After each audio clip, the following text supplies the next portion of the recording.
Hello everyone. So thank you all for watching this video. This is my second take because I apparently did it wrong. Um, it's okay. Anyways, so this is again program for building stronger families, so supporting immigrant families through hybrid parent engagement activities, basically collaborating with childcare centers throughout our city of Houston. So we're going to keep going. So we're going to talk a little bit. This presentation discusses the community, background and demographics, the problem of Houston, what are some of the current strategies for the prevention of violence, and the parent engagement for immigrant families. And then why we need to start from the bottom with early childhood education, and then a summary of what's going on. So Harris County has over 4 million individuals, 27% of which are foreign born. And so of the children under the age of 5, which is again, we're focusing on early childhood, 82% of them are children of color. So more than likely you do have children of immigrants. They're included in that 82%. The crime rate in Harris County is not the greatest in Texas. Texas in itself has a very high crime rate, and Houston/Harris County is part of that.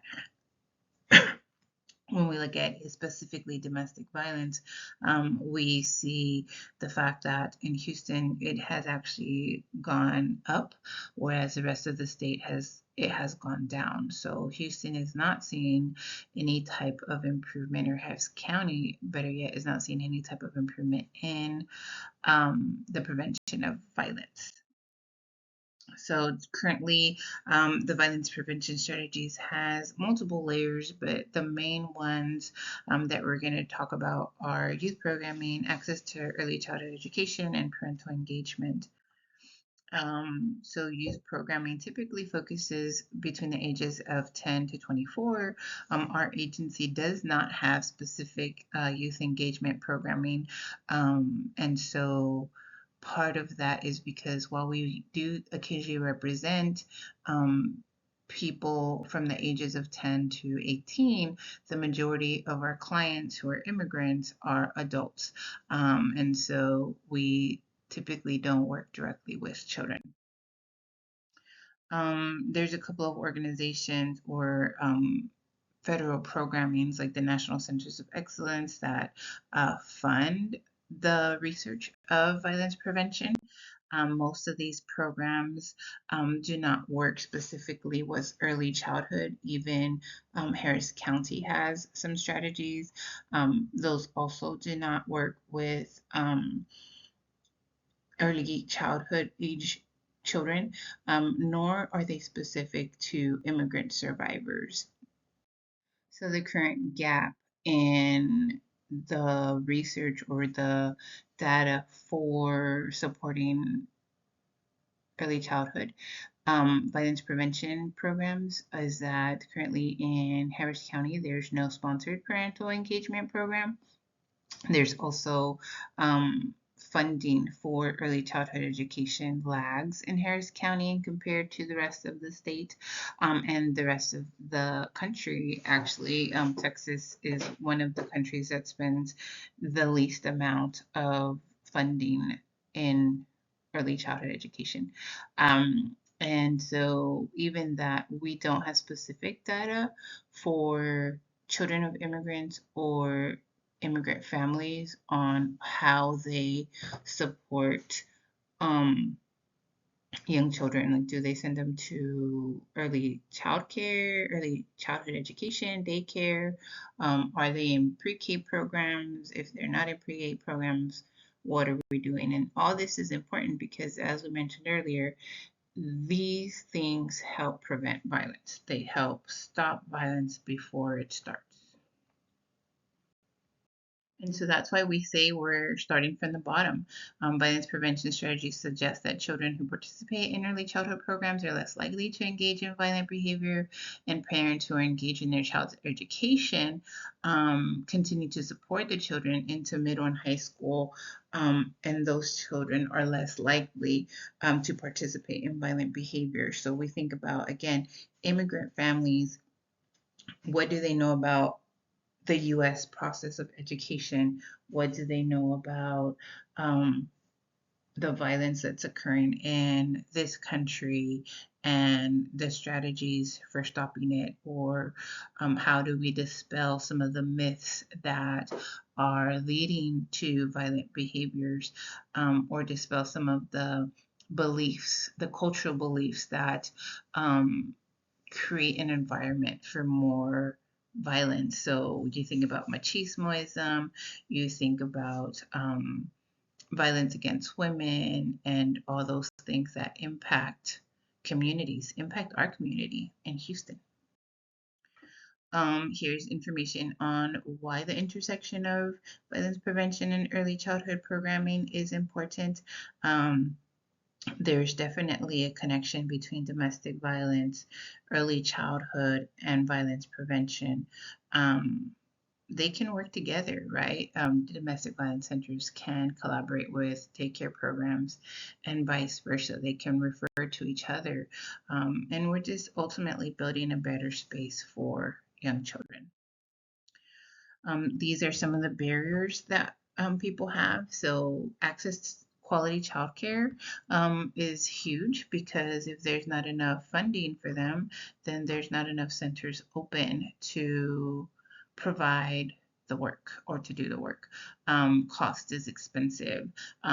It costs oftentimes more than a mortgage to send a child to school at before the age of 4. So yeah, it's a big barrier. The time needed to participate in parent engagement, especially for immigrants, is huge, because they often work long hours and they don't have time to go to a class every Wednesday or every Thursday. And so doing something like an app could benefit them. So here's the plan for incorporating early childhood prevention into early childhood education. We think about the violence prevention strategy and the social ecological model, which has the 4 levels of individual, relationships, community, and society. And I believe that in working with early childhood programming and incorporating violence prevention strategies, we would be able to um, make those connections and be able to support primary prevention from the beginning. So here's a potential project, some timelines, right? Ideally, we want to create the virtual training, so build the program, identify what we need to do and what we want it to look like, obtain funding, start connecting with daycare centers in our neighborhoods, specifically those in at-risk communities and that have high immigrant population, and then hopefully get some through the funding. We can provide sub-grantee funding or stipends to the schools that choose to facilitate the program, and then have focus groups with the participants, and then hopefully begin expansion after that, right? I'm thinking it might take 2 to 3 years before an expansion can be discussed, but that's why it's a timeline, right? Like it just keeps moving. What are the benefits? So it increases access for people who aren't able to miss work. It can be done outside of normal business hours. It eases the implementation of it. It can be done in multiple languages, right? Looking at the demographics of Houston, we have primarily Latino communities, and so how many of those are Spanish speakers? So we can have the videos in Spanish and English. We can include other languages that are most needed in our communities. And then we can provide ideas for daycare centers to do engagement activities that utilize some of the violent prevention strategies that maybe they're not aware of. And the summary of what we talked about. So violence prevention, again, currently in Harris County, that is not something that we do. The hope is that we are able to build something that could be utilized by the county, and that domestic violence centers don't usually do programming for parent engagement and the prevention of violence. They do healthy parenting, which is part of violence prevention, but doesn't really utilize violence prevention strategies. We talked about early childhood education and why it's important to make those partners with agencies that work with gender violence. The intersection is that by working with young children, we are able to ensure that those children are protected from experiencing violence, right? Unfortunately, children as young as 5 often have already experienced violence, either through witnessing domestic violence or having experienced abuse themselves. So the hope is that children under the age of 5 have still not had those experiences and could benefit more from these strategies. And of course, we talked about the barriers, which is, like everyone, funding is one. Access to EC programs in our community, Harris County, is hard. And then the actual development of the application is a barrier because I don't know how to do that, right? Um, Potential outcomes, again, mirroring the social ecological model.